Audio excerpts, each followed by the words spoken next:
Kai is 10 years old. Hi, Kai. Thank you for being here. Hi. Hi. Here I have Kai's parents, Lashara Evans and Dr. Sasha Elwa Evans.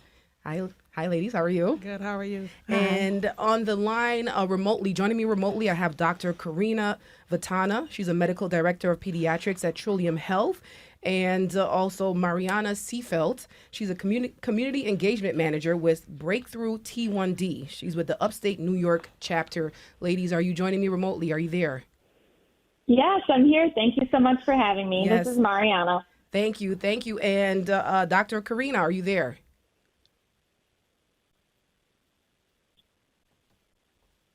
I know I seen her before I walked in, so I'm pretty sure she's there. But we're going to have our listeners, if you want to join in on the conversation, you can call us at 1-844-295-TALK. That's 8255, or at 585-263-9994. Or you can email us at connections@wxxi.org, or you can comment right in our YouTube channel. Let's start with our parents, Sasha and Lashara. Let's talk about the diagnosis in Kai. How old was he, and take us through that process of when you noticed that something was wrong. You want me to? So Kai was 5. You can hear me? Kai was 5. It was April the 29th, 2021, right? Prior to that, Kai was using the bathroom a lot and drinking water from the time he woke up to the time he went to sleep. He also was getting up to use the bathroom in the middle of the night. We would hear his little footsteps run from his room to the bathroom and then back. And then he also was wet in the bed, and that wasn't common for him. So Sasha actually called the doctor, and they said maybe it's because he's constipated and his bladder is, it's pushing out his bladder and it's causing him to use the bathroom a lot. But if you want to be sure, just bring him in. Probably nothing, and we'll just prick his finger. So Kai and we went to the doctor. He had to do a urine sample. I remember him thinking it was so funny because he got the pee in a cup, and then immediately she dipped it, and then she said, oh, we want to prick his finger. And she pricked his finger, and I remember seeing a monitor showing 362. And I text Sasha, I said, it's 362. And she immediately said, that's diabetes. So the doctor came in quickly and said, we're actually going to get you set up to go to Golisano. And it just happened from there. It was just a whirlwind. Gratefully, 362 is high, but he hits 362 on a not daily basis. Sometimes he hits it, but he drops pretty quickly. Luckily, usually when kids find out or adults find out, they're usually in DKA, which is diabetic ketoacidosis, and they're in bad shape. So luckily, he was not in DKA, and we spent the weekend at the hospital, learned diabetes. We got a crash course. And we're off from there. Yeah. Sasha. Yeah, Sasha. Yeah, I think what was important is that, you sit at the doctor's office and they typically have magazines. And I had remembered reading a story about a family whose son had been diagnosed as type 1 diabetic. And some of the symptoms they had described were frequent bathroom use and other things like, their child his breath had a fruity smell. And it was traumatic reading about it, and it stuck with me. So this was during COVID when Kai was diagnosed. And so it wasn't, we love our doctor's office, but, they really only wanted to see patients that had to come in. And so, they tried to say, oh, maybe it's this, let's wait and see this. And I really pushed back and said I wanted him to come in because deep down I remembered the symptoms and I did not want to say he has diabetes out loud, but I wanted them to check. So I think parents also trust your instincts. When you feel like something is off or needs attention, you should definitely follow up. It wasn't that they didn't want to see him. They just, it was COVID and they really only wanted to see urgent cases. So was this your first time having to deal with learning about T1D? Yes. Oh, yes. I remember it was a couple of months before I said I couldn't imagine a kid having diabetes and having to be pricked all the time and just living with that. I remember saying that to Sasha, not ever thinking that it could ever be my kid, just, sympathizing with a kid that would have to go through that. So when he was diagnosed, it just hit me like a ton of bricks, like this is going to be our life now. Yeah, and Sasha, you seem like you were prepared just by reading up on it a little bit. How did you have to? I know you had to deal with helping everyone cope, right? Being that strength. Yeah, I don't think I'm even like I haven't fully dealt with it. I think it's still like every day Yeah. we're processing. But one, we didn't want to stay in the hospital. So, we took, not only do they give you a crash course, you watch videos and then they test you Yeah. before they allow you to leave with your child. And so we had to learn immediately. We're also the type of parents that our kids are typically with us. But we have had to teach some family members and friends about Kai's diagnosis. And most people are willing to help. The thing about the diagnosis is that for us, the scarier moments are overnight, Yeah. when his blood sugar can drop really low.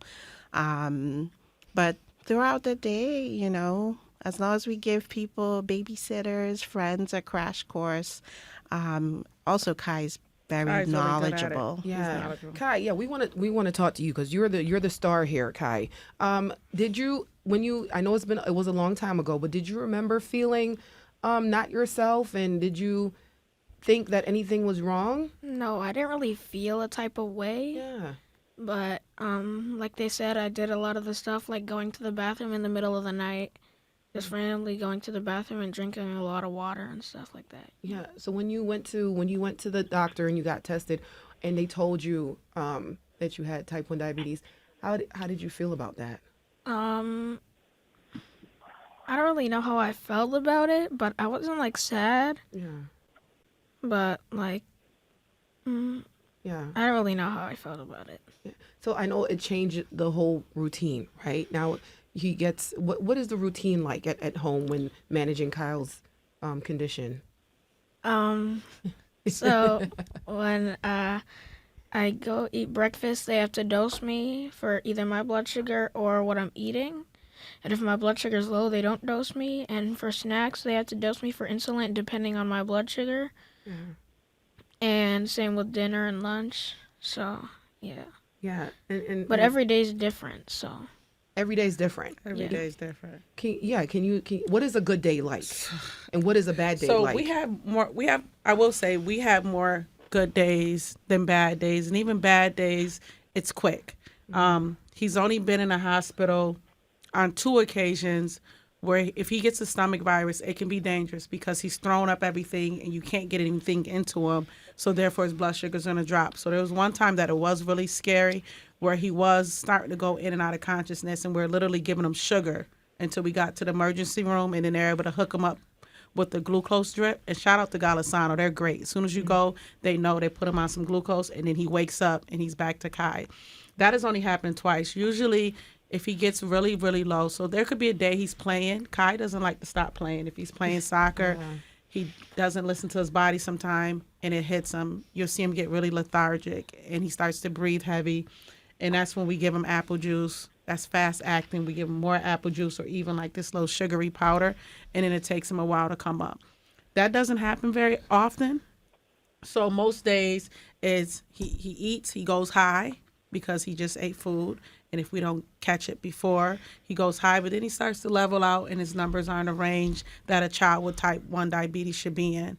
And then sometimes he'll start to drop and he needs a snack, and we don't give him insulin. We just let him have it. It's like a free snack. We don't give him any insulin. And then he may jump up again. Okay, we're like, oh, now we got to give him a little bit of insulin, but it's based on his carb ratio. So in the morning, for every 7 grams of carbs, he gets 1 unit of insulin. Because when he wakes up, you're more insulin resistant. And then at lunch, it's 10 grams of carbs. He gets 1 unit of insulin. And before his insulin pump, we'd have to calculate that. You calculate his blood sugar, it's a formula. Then you have to calculate the carbs. Then you put it together. If he's low, you got to subtract from it. It's a mathematical equation. So the pump helps with that. Sometimes we'll give him a break from the pump. He's showing you his pump now. And then he has also a glucose monitor, which is 24 hours where we don't have to prick him as much. But we do prick sometime to make sure it's completely accurate because it's a little delayed in the reading. So every day is different. If he's going to be doing more activity, we'll try to scale back on insulin. If he's not, we try. So it's, it's all depends. Yeah, and it seems very much exhausting, right? To keep up with this. How are we, Kai, do you feel as if, how are you dealing with it on a regular basis, being with your friends? Just like a normal day. Yeah. Because like I've been dealing with it for a couple years now, so it's just like normal. Is he dealing with better than the parents are? Yeah, you know what? He's so resilient. He deals with it. The only time he gets down, in which anybody would get down when he has to stop or he can't have something right at the moment, he'll say, this isn't fair, and it's not fair. But for us, it's like, it's normal. It's part of our lives now. We don't get exhausted because we know we can't get exhausted. His life depends on us. So we just go with the flow. We're always on a move, and we just do what we have to do. If he's playing, we'll chase behind him, squeeze some apple juice in his mouth, and let him go. So it's just part of our lives. We put it, it's our routine. So. And Kai, do you always, anytime feel like, wow, I just wish I didn't have to deal with this? Yeah, sometimes, but it doesn't really happen that often. Yeah. And I want to talk to Dr. Vitana. Is she on the line? Yeah, Dr. Vitana, is this a typical story that you will hear from parents that they notice their kids are urinating frequently, drinking plenty of water? Is that usually how put parents on alert? Is that a clear indicator that something's wrong? Yes, absolutely. Thank you so much for having me. So typically when kids start having symptoms of not making enough insulin, what happens is insulin is a hormone that pushes sugar that is broken down from the things we eat into our cells so that our cells can use that sugar for energy. And so in diabetes and type 1 diabetes, kids stop making insulin, and so they're eating, but the sugar remains in their blood, not in the cells where it can power the cellular functions like eating, breathing, sleeping, and all of that stuff, growth and nutrition. And so what ends up happening is that they start to get really thirsty because essentially there's too much sugar in their blood, and so they get dehydrated. So they get very thirsty. They pee a lot because the blood can only handle a certain amount of sugar. After that, we start peeing out the sugar because it just can't hold all that sugar in when we don't have enough insulin to move the sugar into the cells for use. And so lots of peeing, very hungry. They're eating and eating and eating, but they're just not getting the energy where it needs to go. I like to say that this is kind of like going to a gas station. You're surrounded by gas and you need to put gas in your car, but if you don't have insulin, or you don't have a gas pump to put the gas into your car, if you don't have insulin to put the sugar into your cells, no matter how much gas is at the gas station, you're not going to be using it effectively. And so kids will be really thirsty. They might lose a ton of weight because they start using other sources of the body for fuel. So families will say, he was at grandma's over the weekend and he came back and he looks like he lost 5 pounds in the weekend. And then being very thirsty and peeing a lot. Those are all the signs that we as pediatricians see and we worry about. So I know Lashara said his glucose level was 362 at the time. Mm-hmm. What is a normal range, Dr. Vitana? So a normal range kind of depends on what you've eaten, but for a kid who maybe hasn't eaten or just woke up in the morning, we really want that to be, actually for an adult too, we want that to be less than 100. Okay. Anything about 300 or higher means that the blood has so much glucose or so much sugar in it that it needs to put it somewhere and we start peeing it out. So that doesn't surprise me that Kai was having lots of peeing and being really thirsty because he was over his blood sugar limit, and so that excess blood sugar that wasn't being used appropriately was then spilling out into his pee or his urine. And Dr. Vitana, we hear about type 2 diabetes a lot, right? What is the difference here between the type 1 and type 2? That's a great question. So type 1 diabetes comes from kids. It's usually onset as in childhood. Kids are unable to make insulin. They stop making insulin, or the insulin that they are making just isn't enough to work. Type 2 diabetes is that your body is making insulin, but the hormone receptors within the body see the insulin and don't work really well with it. It's almost like if, in the gas pump analogy, if type 1 diabetes is being at a gas station trying to get fuel for your car, not having a gas pump, type 2 would be being at the gas station trying to gas for your car, and maybe you have a gas pump, but the gas pump doesn't really fit in the gas nozzle of your car. There's insulin, and it's working, but there has been built up resistance over time, so that you need to have more and more insulin to have the same effect on the body. Type 2 type 2 diabetes is being more commonly found in adolescents, but usually it's type 1 diabetes that are found in the early childhood years. And type 1 doesn't have, it can't be reversed, can it? No. It cannot No, be reversed. at this point, it can't be reversed. What we do is we say, okay, if your body has stopped making insulin, we're going to give it insulin. And so that's what Kai does. He gives himself insulin every day, the insulin levels that we think his body needs, depending on what he has eaten. There is research, and there's tons and tons of research about maybe creating an artificial pancreas. The pancreas is the body part that creates insulin, and someday we might be able to have technology that senses when insulin is going down, and it can add in insulin. But at this point, right now, type 1 diabetes is not something that can be reversed. And is there a genetic aspect to this? I don't know if Dr. Vitana, I'll have you chime in a little bit, but is there anyone in your family, Dr. Sasha Lashara, that had type 1 diabetes or type 2? No. No history of diabetes. None. So is there a genetic component to this, Dr. Vitana? Yes, there is. Okay. So we know that for type 2 diabetes, there is definitely a genetic component. If your parents had diabetes, it's more likely that you will develop type 2 diabetes. For type 1 diabetes, 85% of the cases that we see are new, meaning that the kid who is diagnosed has no family history of anyone who has type 1 diabetes.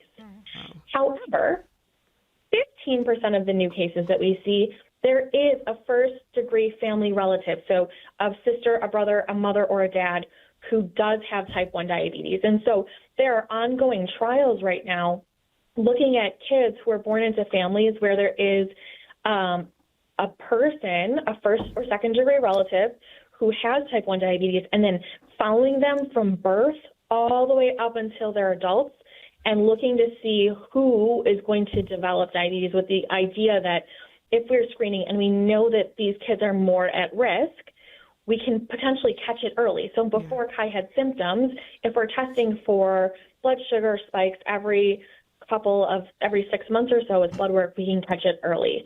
But again, that's only 15% of cases where this is happening. So some people say, like, isn't there a way that we could just screen for everyone? And the answer is yes and no.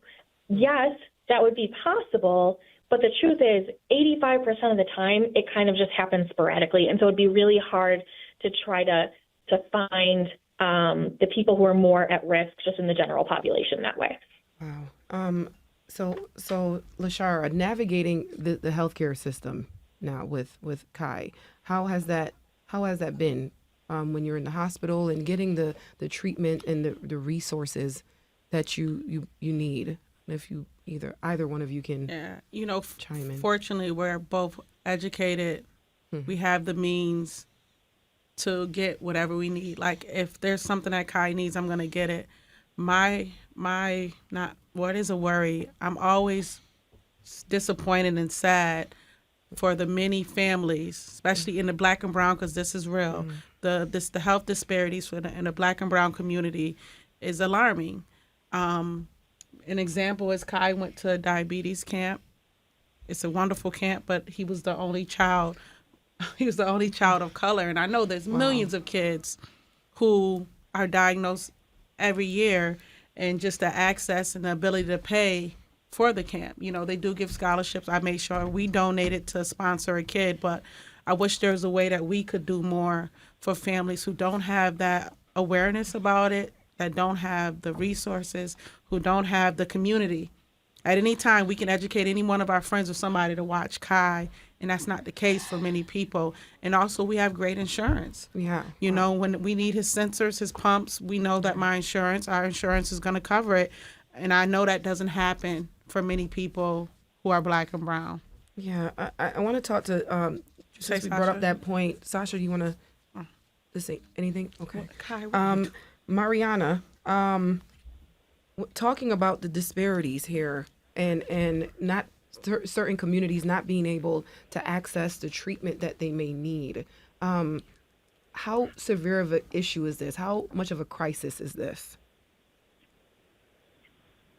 So, you know, as some people may know, Breakthrough T1D is formerly known as JDRF, which is the leading global type 1 diabetes research and advocacy organization.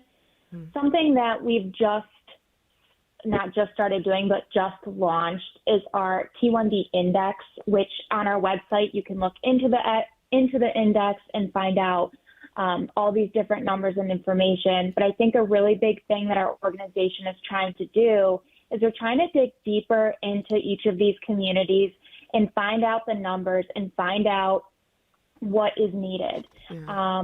When Lashara was talking about access and, you know, insurance, insulin affordability, it's a big issue.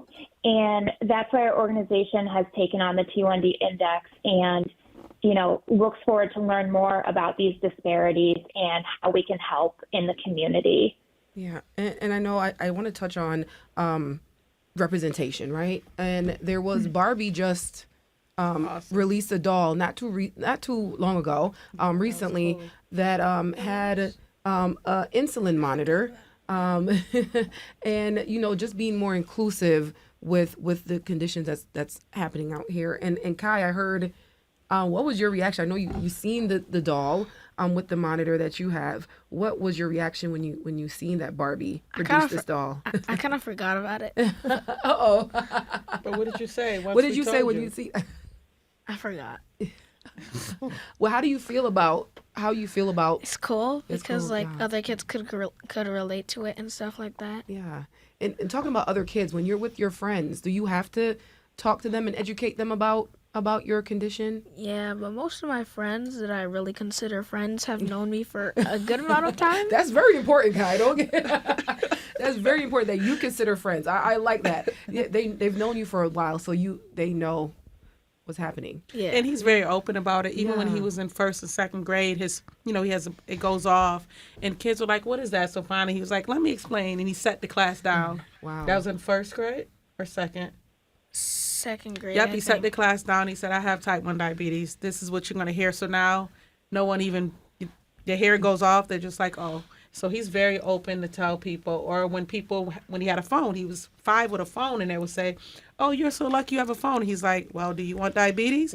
And then they're like, Wow. "Oh." So that's why. But he's open about it. Yeah, and he's accepting, right? Yeah. He definitely accepted. So, Kai, I want to hear about you educating your classroom. When you do educate someone about your condition, how does it usually go? What is your pitch? What do you say? I usually say so I basically teach them about the difference between type 1 and type 2 diabetes, and I tell them which one I have, and I tell them about my devices and the noises they make and stuff like that. Yeah. And talking about devices, Mariana, what type of devices and treatment are there for families as technology kind of advances? Oh, Kai wants to answer. If you want to share the floor with Kai, Mariana, but Sure, Kai, go first. go ahead. Kai. Oh, okay. So I'll do the pumps. I'll talk about the pumps. So there's a couple different pumps. The one I have is the Omnipod, and you can use a PDM to control it, or you can get an app on like a iPod or a phone. And then there's also a Tandem. There's also something called a Tandem Mobi. It has a tube, and you can kind of disconnect the tube when you're doing stuff. I don't really know that much about the Tandem Mobi because I don't really use it, but yeah. Yeah, but your pod is waterproof, and you don't have to. It stays on for how many days? 3 days. And then tell about your glucose monitor. And then my Dexcom. So basically, the Dexcom tells my blood sugar. It's not exact because it doesn't tell my blood sugar by my blood. It tells me by my skin, and I don't really know how it does that, but And it talks to his pump. oh yeah, it does talk to my pump because they made it so that those two could connect and talk to each other and do stuff. So then you can also see my blood sugar on my PDM, which is the device that I was talking about with my Omnipod. Yeah. And Mariana, when families choose a device, or is there something that they should consider? What should they consider when they're choosing the right technology to monitor their condition? The first thing I want to say is, Kai, you are amazing.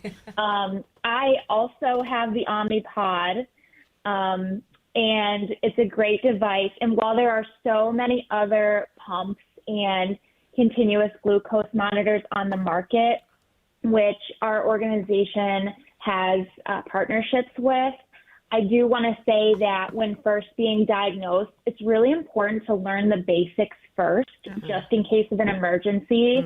And just like Kai's parents had said too, sometimes they still finger prick just to make sure that CGM is correct. And kind of tying this into Barbie, I think the way that we see Barbie is that she is representing a community that isn't often talked about. And Barbie is so popular, and we are so grateful that Breakthrough T1D was able to extend that partnership with Mattel. And, with what Barbie did with representation, did a lot. Little girls and boys going into stores and saying, hey, Barbie has a Dexcom patch or a Libre patch. That's amazing. And the feedback we've heard is that this is amazing and that we need this representation in new and in more spaces. Yeah. I wanted you to touch on that a little bit more, Mariana, and having that representation with Barbie and the response that children are giving now that representation is there, and why that is so important to have that representation. It's so important. I think the way that Kai has explained that he talks to his friends about type 1 diabetes and what it takes to get through a day with type 1, not just the bad days, but also the good days, what goes on behind the scenes. I think what Barbie is doing and what we anticipated it to do was to spark conversation about type 1 diabetes. I think there's a stigma behind the word diabetes, and our organization has put a lot of time and effort into clearing, the message of what type 1 diabetes is and educating the community. And I think it's the perfect opportunity for someone to walk up to the store and say, why does this Barbie have this device on her? And, whether it says on the back or whether they visit our website, this is a device that someone uses as a means to manage their life and manage their insulin. So it's an opportunity for education. And I think with Breakthrough T1D and Mattel partnering, it was great to launch the first ever Barbie doll with type 1. Wow. Cool. So wait, if I'm getting this correctly, Breakthrough T1D, which is your organization, partnered with Mattel to do this Barbie. Yeah, absolutely. Yep, our logo is right on the front. Yeah. Yeah, Kai did the walk with Breakthrough this year for the first time. Wow. Okay. So I have more questions for you, Mariana. But we'll take a quick break and we'll talk more about that process when we get back. We're talking about type 1 diabetes here on WXXI. Stay with us. Support for your public radio station comes from our members and from Mary Cariola Center, proud supporter of Connections with Evan Dawson, believing an informed and engaged community is a connected one. MaryCariola.org. Okay, and we're back with Connections on WXXI. Today we're talking about type 1 diabetes, and in studio with me we have Kai Eloy. Elwa. Kai Elwa Evans, and his parents, Lashara Evans and Dr. Sasha Elwa Evans. And joining us remotely, we have Dr. Karina Vatana. She's the medical director of pediatrics at Trillium Health. And Mariana Seafelt. She's a community engagement manager with Breakthrough T1D. The upstate New York chapter in Breakthrough T1D partnered with Mattel to come up to construct the type 1 diabetes Barbie. But we have a comment here on YouTube, and Kai, it's from your teacher, Mrs. DeChill? DeChilly. Mrs. DeChilly said, I am so proud of you and all you've accomplished. Keep being amazing. I'll always be rooting for you. Kai, what do you have to say to Mrs. DeChilly? I want to say thank you, and I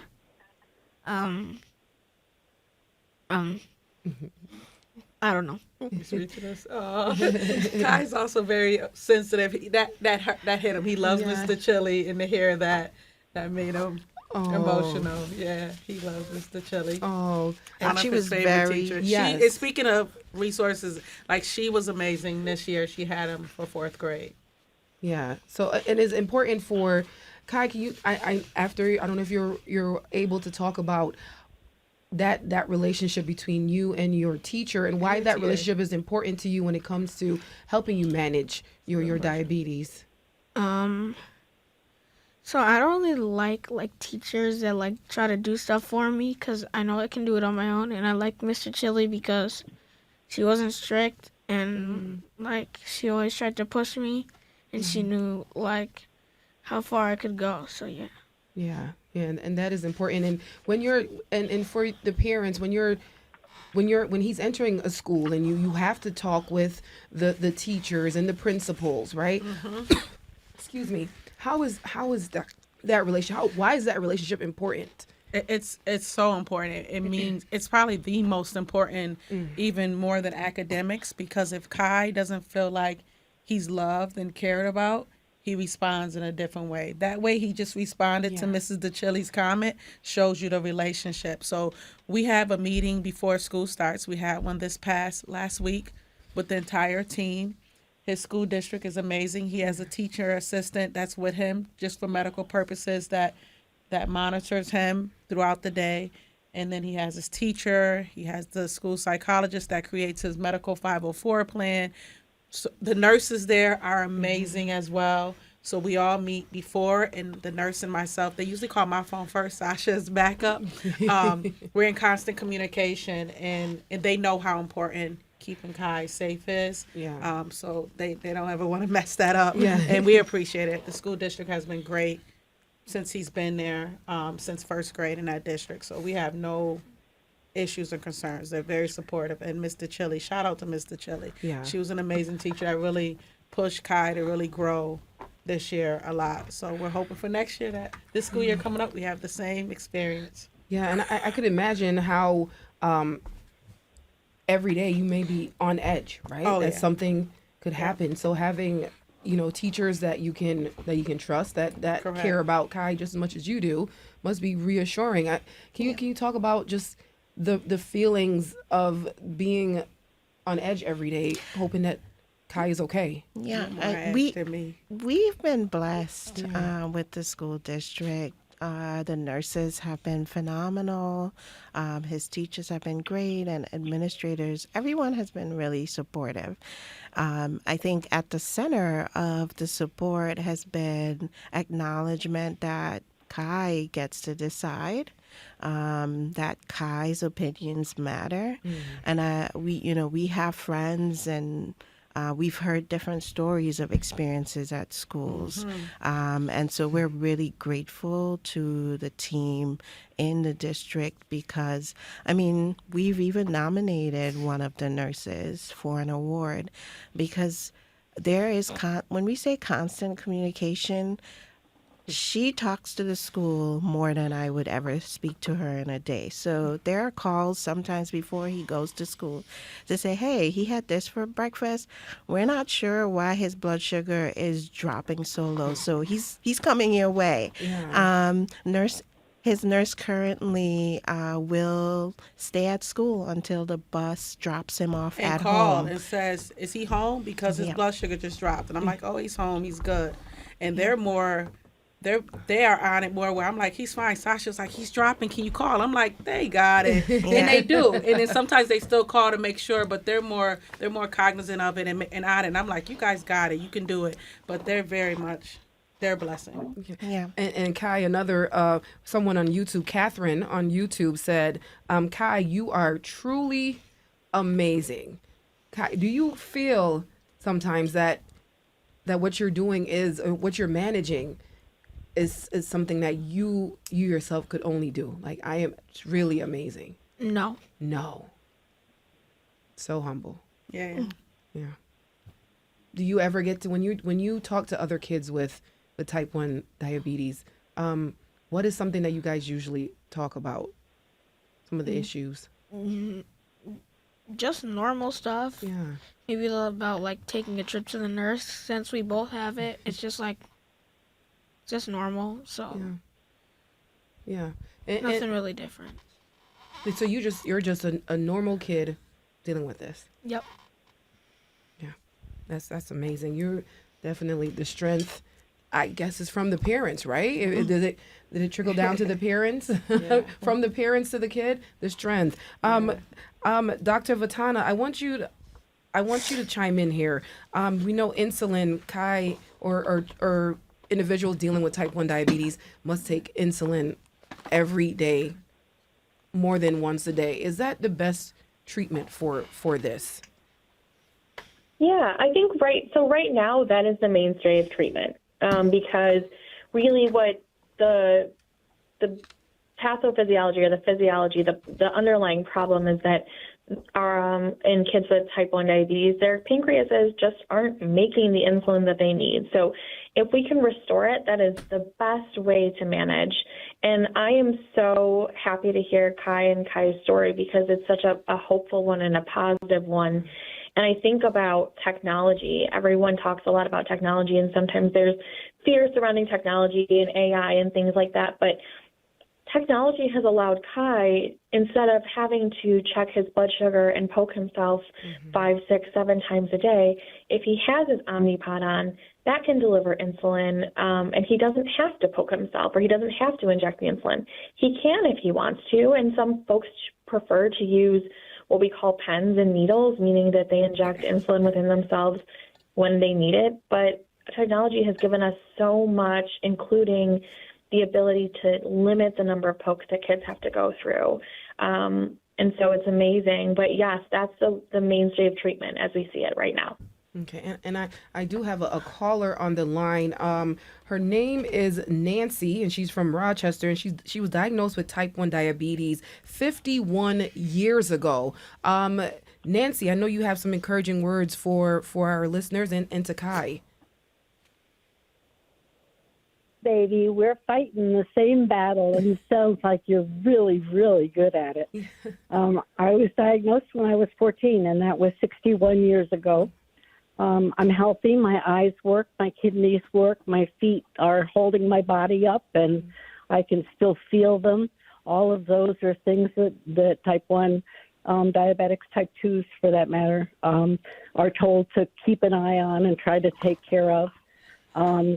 When I was diagnosed, I boiled glass syringes and boiled stainless steel needles, and I certainly was the only person I knew who had diabetes, except for a bunch of grandmothers who people said, my grandmother has that. Yeah, I was wanted to ask you, Nancy, like, how 61 years ago. So can you elaborate more on how when you were diagnosed and how treatment evolved over time, and what are you currently using to manage your type 1? I've been using a pump since 1983, and all pumps did back then was give insulin. You had to still do a blood sugar and do a bunch of mathematics, not my strong suit, to be able to give the right amount of insulin.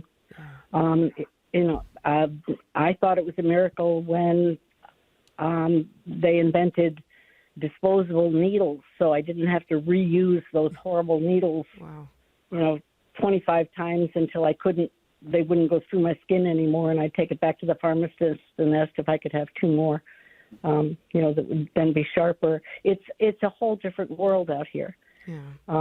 There were a lot of things I was told back in the day that I couldn't do. I was told I couldn't have babies, that the babies wouldn't be healthy, I wouldn't be healthy.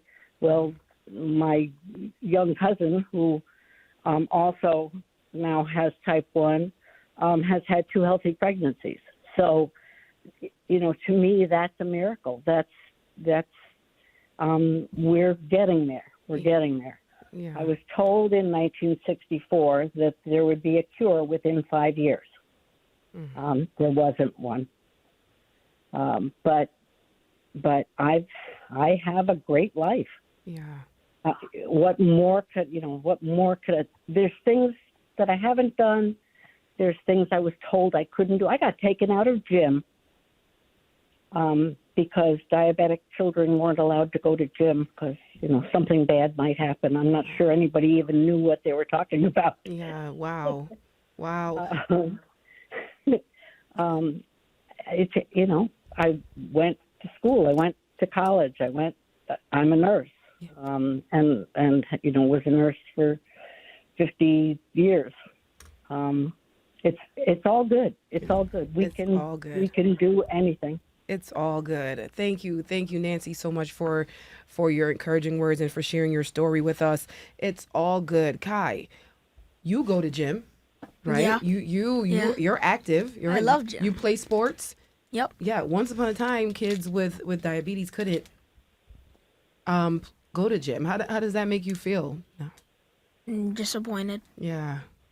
Yeah.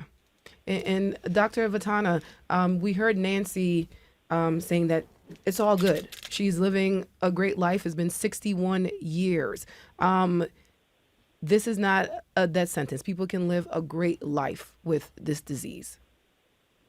Absolutely. So when I was in medical school, I will never forget a lesson that we had on type 1 diabetes. And, the professor kept talking about the things that you have to watch out for as a doctor, right? You worry about damage to the eyes. You worry about damage to the kidneys. You worry about damage to the nerves, which is what Nancy was talking about. You worry about all of these things. And at the end of the lecture, a kid in my class who has type 1 diabetes raised his hand, and the professor called him, and he stood up and he said, I know that we just talked about all of the problems that happen with type 1 diabetes. And I just want to remind everyone that if we're able to give the appropriate amount of insulin when it's needed, none of these bad things will happen. And if we can make sure that every kid who needs insulin gets it, and every family gets appropriate education and gets support, these bad things that we're told to watch out for just won't occur. Yeah. And that was the best lesson that I got as a physician, or a physician in training at that time, about this. We as a medical community, we as a community in general, have the resources and have the technology to prevent anything bad from happening to these awesome kids. We just need to support them with technology, with education, with resources, medications. And again, that goes back to access. It goes back to social determinants of health and health equity. But yeah, this is definitely a lifelong illness that doesn't have to be an illness. And Sasha, what are the most important things that you do within your family to support Kai? Yeah, for us, it's important that Kai has a voice in all of it. That whether it's at appointments, whether it's about, sometimes he'll say, we're going on vacation, I want to swim without any devices, or, I want to do day-to-day things like taking a shower without any devices on my body. Last year during the school year, he decided, I don't want to use my pump. I want insulin through an insulin pen. And so we had to talk to the team at his school, his teachers, his nurses, to say, hey, Kai is asking not to wear a pump and just come and get his insulin through the pen. That means we have to calculate. That means the pump isn't going to do it for us. But just always checking in with him. And, one of the things that my wife talked a lot about as an educator was creating a community for Kai. And so that's why this year we participated in the Breakthrough T1D Walk. It was our first time raising money and getting him out there with other kids. That's why this summer he participated in a camp for kids with T1D, and he was able to bring a cousin along.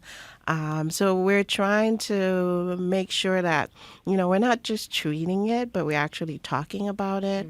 And he's engaged in the community, but also that he gets to say, because this is his life and we're just supporting him. Yeah, in the Breakthrough T1D Walk, Mariana, tell us about this walk and creating this community, right? And making sure people with T1D know that they're not alone and there is a community out there with these events. Absolutely. So the Breakthrough T1D Walk is one of our largest events in Rochester, New York. Of course, we have them across the country in all different chapters. So you may or may not know this, but I have type 1 diabetes. I was diagnosed at 3 years old. Wow. And the first step of getting involved with the community was joining Breakthrough T1D, which was formerly named JDRF. And I did that for years and years, and just going to that, we went to a destination. We went to that destination and we had face paint and we met other kids and there was a bounce house and all this fun stuff. But at the end of the day, you're there surrounded by people that know what it's like. Mm-hmm. And they know what it's like, and you swap phone numbers or you just wave. You see someone else wearing a cape. Kids with type 1 usually get a cape to wear or a fun headband. And it's like, these kids are fighters. And then we've also really started to incorporate inviting adults and teens to our walks as well, because as we know, part of the reason why we completely rebranded from JDRF was because that acronym used to stand for the Juvenile Diabetes Research Foundation. And we know now that this disease is not just juvenile. Yes. So we want to make this event as inclusive as possible, inviting what we call it all ages and all stages. And if somebody's not comfortable or doesn't have the means to fundraise, we always offer different educational opportunities that are free to the community and local and virtual support groups. So for instance, we have our Rochester Community Summit at the Strong Museum this year on November 15th, which is the day after National Diabetes Day. So this will be a free 4-hour event for families with T1D, for adults with T1D, for caregivers of those with T1D. And it gives the kids a chance to hang out with each other, do some fun things at the museum together, while the adults and educators and parents are able to sit and learn some unique stories and unique tips and tricks, all while learning about our mission, our research, and our advocacy as well. Thank you, Mariana. To wrap this up, I wanted to read another comment from a YouTuber, Mrs. Whitman. She says, I'm impressed, Kai, because of your bravery to share your story with the world. How do you feel about that, Kai? I feel good because she helped with my teaching and stuff like that, because she was also an assistant teacher for this year in 4th grade. Yeah. And she had to leave in the middle of the year because one of my old TAs was getting a new job and she was taking care of another kid. And so Miss Whitman had to go to another class. Yeah. And she says she's impressed by your bravery, and so am I, Kai. Thank you for joining us on this edition of WXXI. Thank you, Dr. Sasha Elwa, and Dr. Karina Vitana and Mariana Seafeld. Thank you, ladies, for joining us talking about type 1 diabetes on WXXI. Thanks so much for having us.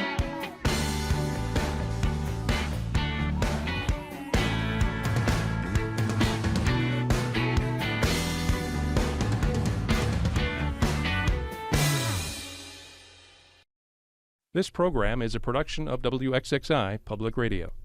The views expressed do not necessarily represent those of this station, its staff, management, or underwriters. The broadcast is meant for the private use of our audience. Any rebroadcast or use in another medium without expressed written consent of WXXI is strictly prohibited. Connections with Evan Dawson is available as a podcast. Just click on the Connections link at WXXInews.org.